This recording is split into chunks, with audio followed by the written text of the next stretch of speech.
I'm Erin Lawler Patterson, the Goodness Chick. I'm an international speaker, life coach, author, and proud part of the Mental Health News Radio Network. Join me on the journey of empowering you to kick butt in life, not get kicked by life, addressing mental health, relationships, self-care, and giving back. So one of my goals for the upcoming year is to read one book a week, coming up with 52 books at the end of the year. And I'm kind of excited. I hopped on Goodreads about a month and a half ago.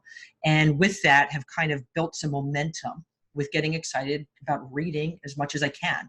And if you're one of those people who is excited about reading, looking for personal challenge, or on the other end of it, looking for that perfect gift for somebody that you love, a friend you care about, a relative, perfect gift to keep in mind is a good read. All right. I encourage you to hop on Amazon and check out one of my books. First is Peace, Love, and Goodness, Lessons from the Drug Lady. And second is A Higher Level of Goodness, Lessons from the Drug Lady. Both books that are all about personal challenge, the power of kindness, self-care, and living our life authentically. Something I think everybody can gain something from. And there's just something about being aware of what we put in what we read, we put into our minds. And if you're looking at something that just jumps starting your year or somebody that you care about their year, check it out on Amazon. My third book's going to be out in February. Holy cow, I can't believe it. In just a few months. And that is Around the World with the Goodness Chick. So this is a great way to get those reads in before the third book comes out. And with that, it being the end of the year, it's officially December. Oh my gosh, I cannot believe how quick this year went.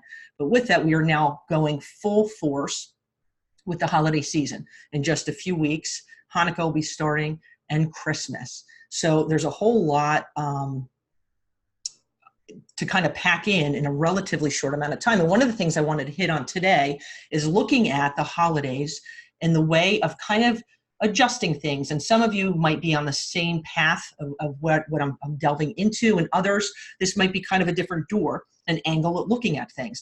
So with the holiday season, Hanukkah, Christmas, there's a whole lot of pressure, whether it's personal pressure that we put on ourselves, whether it's family members or kids or our loved ones, just society, commercials that we watch going anywhere. It's like things are, have been wrapped up in gifts, and Christmas trees and menorahs since, probably the past 6 weeks, right? And it's like stuff, lots of stuff. And so there's nothing wrong with buying gifts for people. Okay. I'm going to kind of take a step back and definitely convey that. Nothing absolutely wrong with it. But sometimes there can just be a lot of excess that goes on, a lot of buildup and momentum that goes towards the holiday season that we get almost ensnared in the pressure of getting the stuff. Our kids or even adults where it's, what am I going to get? What am I going to get? What do I have to get this person in the list? And again, gifts can be a beautiful thing, right? But sometimes we can get into this cycle of where it's too much, or it's like, what happened to that present, that 30 days later just isn't used anymore, right? Or isn't needed. It's now under the bed. It's you stepped on it, it broke. And what I want to focus a little bit today is about the power of experience over material items. All right. And again, there's nothing wrong with getting gifts. There's nothing wrong with that, but there's something really beautiful. I started, I was thinking the other day, some of my most meaningful memories when it comes to around the holidays, not one of those had to do with something I ever received. Not one. As a kid, some of my favorite memories were with my parents and my sisters schlepping out, right, like in the super duper cold tundra, and going out in the snow and chopping down our own Christmas tree. And it was like, there was one year, I would have to say it was like a 12-foot Christmas tree. It was ridiculous, right? It was like one of those Christmas trees that the lot wasn't selling. It was actually friends of ours, neighbors. And they weren't selling the Christmas tree. Nobody was getting a 12-foot Christmas tree, but hey, let's do it. And it was the decorating, the music that we listened to, the smells. And that's one of my most powerful memories. It was experience of Christmas, right?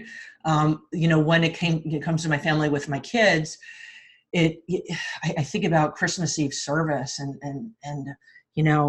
holding the candle and the reflections of my family members' faces, Jordan and Taylor, my husband, and Jack when he would sit still, and singing hymns and getting ready for Christmas. And nothing at all revolved around a present. Most of the time I can't even think about different things I've received in the past. I can't. And that's just my memory and all that jazz, but it's around experiences. And I think I'm confident of, if we kind of take a step back and think, you know what, how can I incorporate experiences a little bit more into not even Christmas or Hanukkah, but even, birthdays and different celebrations. It's kind of cool what happens, right? And I'm going to kind of give you some examples, because we do, sometimes the pressure can almost be suffocating of, what do I have to get? What do I have to do? And what, my kid or my best friend or my spouse or whoever wants, and there's nothing, again, wrong with gifts, but just when we kind of angle it a little bit differently and have a different game plan, it's kind of cool how we can actually start traditions of our own that are about experiences. And I'll give you some examples here. It could be, you have a box, whoever it is unwraps the wrapping paper and the ribbon, and in it is a coupon, right? We're going to go a day trip. We're going tubing, right? We're going to go tubing up to the Poconos, or we're going to go, looking out for manatees on the pontoon boat. And it's a little coupon, good for one, or we're going to a concert, right? Or we're going to do a night of, we're axe throwing, right? I mean, I'm all about some axe throwing. What? Great release of anxiety and stress. And you're with people. It's the basic kind of bottom line is conversation, time together without our phones, without our day planners, without, the constant buzzing and pulling from outside sources that just take away from experiences. There's something beautiful just about being together, right? Before the holidays, hey, a week before Christmas is here, we're going to go around the neighborhood, or we're going to go around this area, and we're going to go caroling together, printing out, I mean, seriously, it's easy, 5 different Christmas carols, and we're going to rock them out. We're going to go as a family to, a retirement home, and, you give them a heads up, and we're going to go carol for 20 minutes. And then we're going to go, out for ice cream or go out to eat or whatever it is. And knowing not everything when it comes down to experiences has to even cost money. We could get really creative about just being together, jumping in the car. And sometimes that can create a little bit of anxiety and stress, and we're going somewhere, but you're being together, right? We're going to go sledding. We're going to go,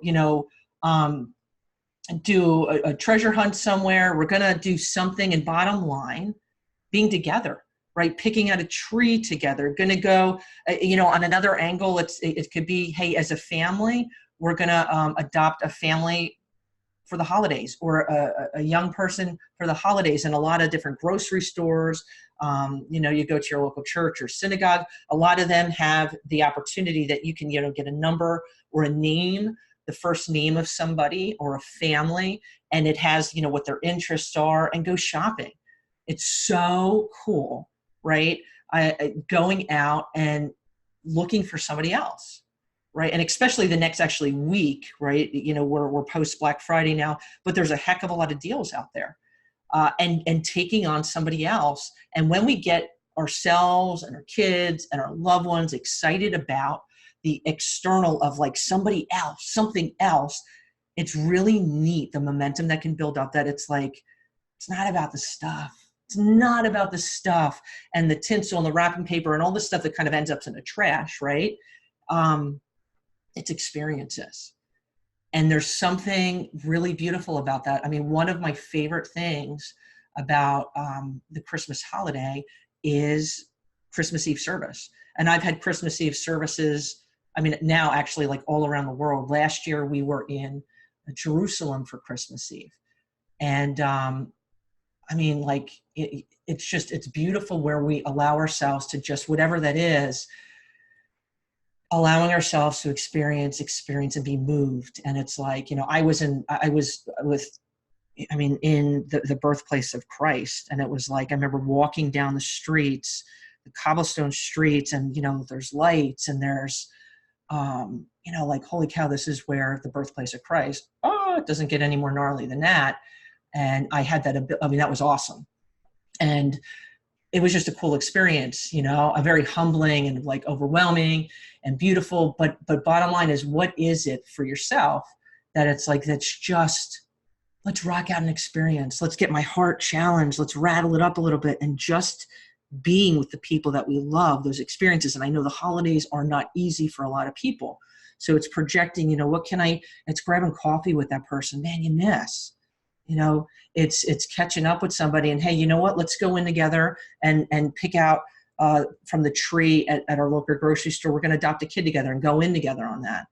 And the more we kind of allow ourselves to get excited about the external aspects of this time of the year, it's kind of a really amazing thing that what can happen within our hearts. And it's really, really neat. I think it's also, coming to our own decisions and saying, how do we want to handle the holidays? I'm going to kind of throw this out to you as somebody who's worked with youth for years, as a parent. I think it's really important, and this is something, maybe you want to kind of reevaluate, that when our kids get presents, it's an exciting time. They go back to school, they talk about it. One of the things I learned years ago was that letting our kids know that if you get an iPad or you get that really cool video game or whatever it is that's kind of like, super awesome, right? There's nothing wrong with getting super awesome, but not saying that it's from Santa Claus, because you have kids all over the place. I don't care where you live. You got a kid, if not multiple kids within a classroom. They're not getting an iPad for Christmas, right? They're not getting the newest, PlayStation. They're not getting ABC. They're not getting them. And it's like, well, Johnny comes in and says, hey, look what Santa got me. And in the back of that kid's mind, which will probably never articulate it, is like, what did I do wrong that, Santa got me a pair of socks, right? Got a pair of Argyles. Got to love some Argyle socks. But that kid's thinking, I was either shortchanged or I did something wrong. So I always encourage parents, grandparents, aunts and uncles to say, you know what, this is from me. This is from such and such. And putting the Santa, kind of to the side where there, and you get your Santa toy, but it's just, a little lower notch, if you will, because there's a lot of kids who the holidays are tough for because money's tight. And this is where I say that the power of experience over stuff is really a beautiful thing, and we really can start traditions with that. Absolutely have your gifts around the tree, your 8 days of Hanukkah, but kind of putting a spin on it. And it's really neat when we begin to make that a tradition, and it's like looking forward to, what are we going to do? Kind of getting creative and excited. And it's like, okay, this is our budget. We're going to like rock it out and do this. And then the holiday season, right? The whole month of December can just be kind of like really awesome. And what are we going to do together? Or what are we going to do that's like just going to get away from the stressors and the anxiety, man? The holidays can be totally crazy train where we're just like, blah, blah, blah, blah, blah. I was driving the other day. It was Friday. I actually went down to go see my aunt down in Delray. She's about an hour and a half south of me. And it was like, we're on the road, we're going. And it was like, seriously, people were crazy trained. I'm like, people like, holiday time, it is crazy. You just two hands in the wheel. Only looking, but it's like somebody's going to cut me off. Somebody's on my tail. I'm like, where are you going? Are you going to the hospital? Because if not, there's really no other, but people get nuts around the holidays and we lose sight. I'm not collectively saying this, but just a lot of people kind of, we get caught up in craziness. Like, and this is where the experience aspect of it can kind of just chill us out a little bit and allow us sitting around the bonfire and just talking with a cup of cider or hot chocolate, roasted marshmallows. I will promise you the people in your life will remember that a whole lot more than a new ABC or D. My opinion, I think I'm right with that one, but just the power and beauty of experiences. I want to hear from you guys. What are your thoughts? Do you have traditions that kind of rotate a little bit around the center around this? Do you not? Do you think it's a great idea? Do you think it's I want to get your thoughts from that. Hit me up on Goodness Chicks Facebook page. Shoot me an email, aaron@goodnesschick.com. We got another few weeks to dialogue about this, and I want to hear from you guys. I hope you have a wonderful day. I hope you allow yourselves to step back and take some time to absorb in a really beautiful, less stressful way the beauty of the holiday season. I'm wishing you a week of peace, love, and true goodness, my friends. If you enjoyed today's episode, there's a lot more encouragement and life-kicking strategies on goodnesschick.com. Have a great day, my friends.